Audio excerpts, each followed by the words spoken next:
આગળ જ આવે. એટલે લંકા ઉપર જયારે વિજય પ્રાપ્ત કરીને રામ અયોધ્યામાં આવ્યા છે, એટલે બધા દેવતાઓ મળવા ગયા. નારાયણ મળવા જવાનો વિચાર કર્યો, પેલા ને ભગવાનને મળવા જઈએ. આટલું યુદ્ધ થયું, ધર્મની સ્થાપના થઈ, શું શું થયું પ્રભુ. પણ જતા જતા વિચાર કર્યો કે જવું ખરો, પણ હનુમાનજી હમણાં મળવું જોઈએ. એનું મોડું જોવું નથી મારે, એનું મોડું જોવું નથી. એટલે આ વિચાર કરીને નીકળે. પણ અયોધ્યા તો નગરી હતી અને 4 દરવાજા. કેટલા? 4 મોટા મોટા દરવાજા. એટલે નારદે વિચાર કર્યો કે સારું હનુમાનજી કદાચ બેઠો હશે તો પૂરમ જ બેઠો હશે, એટલે પૂર્વ વાળા દરવાજે જવું, પાછળના દરવાજેથી જવા દો. એટલે પાછળના દરવાજેથી જેવો પ્રવેશ કરવા જાય છે હનુમાનજી ક્યાં બેઠેલા. ઓહો, જેનું મોડું જ નતું જોયું, જેનું મોડું જ નથી એ જ સામું મળ્યું છે. આપણને ઘણી વખત એવું થાય ને, ના થાય મોડું જ નથી આ સામું મળ્યું. એટલે નારદે કહ્યું જેનું નામ માર મળવું જ નથી સામું મળે, પણ કરવું શું? હવે મળે એટલે ખોટું ખોટું પ્રણામ તો કરવા પડે, પછી મળે એટલે ખોટા ખોટા પ્રણામ કરે. કેમ કેમ છો હનુમાનજી, કેવું છે, મજામાં છો? લંકા પર વિજય પ્રાપ્ત કર્યું, ભગવાન આવ્યા. હવે ભગવાન કરે છે શું ના હનુમાનજી? એટલે હનુમાનજીએ કહ્યું ભગવાન તો શું કરે મને ખબર ઓછી છે, પણ મને એવું લાગે છે કે જે આખો ઇતિહાસ, જે આ રાવણ ઉપર વિજય પ્રાપ્ત કર્યો ને જે યુદ્ધ થયું ને એમાં જેને જેને મદદ કરી એ બધાની ભગવાનની યાદી બનાવે છે. ભગવાન યાદી બધું લિસ્ટ લખે છે. એટલે નારદ નામ થયું આ બધું લિસ્ટ બનાવે છે. તો સારું આપણું નામ હશે કે નહીં હોય? હનુમાનજી તો અહીં બેઠો છે તો કે મારું નામ હશે કે નહીં હોય?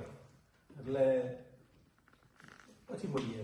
નારદ અંદર ગયા, ભગવાન બેઠા છે આસન ઉપર, રામ બેઠા છે, લખે છે કંઈક, બેઠા બેઠા લખતા હતા. એટલે નારાયણ નારાયણ કહેતા ભગવાન, ઓ નારદ આવ્યા છો, બેસો, કેમ સુમંગલ? તો કહ્યું હા પ્રભુ, પણ મને થોડો સંશય છે. મને હનુમાનજી મળ્યા ને હનુમાનજી એવું કહ્યું કે ભગવાન કંઈક લખી રહ્યા છે. તો કે હા નારદ હું લખું છું. આ મને રાવણ ઉપર વિજય પ્રાપ્ત કરવા માટે કોણે કોણે મને મદદ કરી, કોણે મને સહયોગી બન્યા છે, એ બધાની યાદી બનાવું છું. તો કે લાવો તો ખરા યાદી, મને ડાયરી તો આપો એમ. ભગવાને લખે, કારણ કે પોતાનો ભક્ત હતો, આપી ડાયરી. એટલે ડાયરી ખોલી નામની લિસ્ટ જોઈ લો. પહેલું જ નારદનું નામ, પહેલું નારદનું નામ. પેલું આપણું હોય ને તો પેલા જોઈએ કે અમારે પેલાનું ક્યાં છે. આપણું મળી જાય એટલે આપણે પેલાનું જોઈએ કે જેની જોડે બનતું નથી એનું જોઈએ કે એનું ક્યાં છે.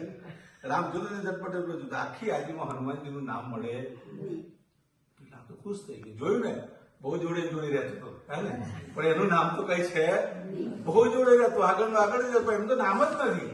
એટલે ભગવાનને જેને ડાયરી આપી દીધી અને જલ્દી જલ્દી બહાર નીકળવા જતો. હનુમાનજીને કહેવા, કેમ કે પછી તો પાછું બહુ મંગાવીએ ને. જોયું ને, તારું નામ નહીં પણ મારું નામ તો આગળ છે.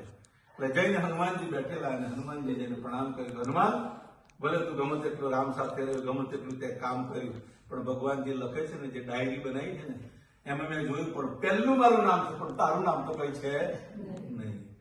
એટલે હનુમાનજીએ કહ્યું કે નારદજી તમે કેટલી ડાયરી જોઈ? તો કે ડાયરી કેટલી છે? કે ડાયરી 2 લખે છે ભગવાન. એટલે પાછું મનમાં થયું તો પાછી એક ડાયરી તો પણ બીજી ડાયરી કેવી લખતા હશે ભગવાને? એટલે નારદ બીજી ડાયરી કે હા છે બીજી ડાયરી ના. એટલે નારદ ત્યાંથી પાછા ઓળીને ભગવાન પાસે ગયા. ભગવાન, હનુમાનજી મને એવું પણ કહ્યું કે મોટી ડાયરી તો મને બતાવી, પણ હજુ મેં એવું કહ્યું છે કે નાની ડાયરી છે. તો કે નાની ડાયરી મને આપો ને. તો નાની ડાયરી મને લીધું, આમ જોયું તો અંદર 7 કે 8 નામ, વધારે નામ. પહેલું હનુમાનજીનું નામ, પહેલું હનુમાનજીનું નામ. નીચે જોવા ગયા તો નારદનું નામ મળે નહીં. એટલે નારદજી વિચારવા પડી ગયા કે મોટી ડાયરીમાં પહેલું નામ મારું હતું, હનુમાનજીનું નામ જ નહોતું. આ નાની ડાયરીમાં પહેલું હનુમાનનું નામ છે, મારું તો છે. ભગવાન આવો ભેદ કેમ? કેમ આવું છે? આવું કેમ? આ ડાયરી જુદી જુદી આવું કેમ છે? ભગવાન શ્રી રામ કહે છે કે આ મોટી ડાયરીમાં જે નામ છે ને, એ તો ખાલી મારું નામ લેવા વાળાનું નામ છે. ખાલી મારું કીર્તન મારું નામ લે છે એનું જ નામ છે. એટલા માટે નારદ સદાય મારું નારાયણ નારાયણનું જપ જ કર્યા કરે છે. એટલે એનું નામ છે પહેલું. પરંતુ આ નાની ડાયરીમાં જે 7-8 નામ છે ને, એ તો જેનું નામ હું નથી લેતો, એમનું નામ હું લઉં છું. અને જે મારું કામ કરે છે એ લોકોના મારી અહીંયા યાદી છે. અહીંયા કામ કરવા વાળાની યાદી છે. અહીંયા ખાલી નામ બોલવા વાળાની યાદી છે નહીં. ત્યારે ભગવાન એમ કહેવા માંગે છે કે ખાલી પ્રકૃતિ દેવ પણ એમ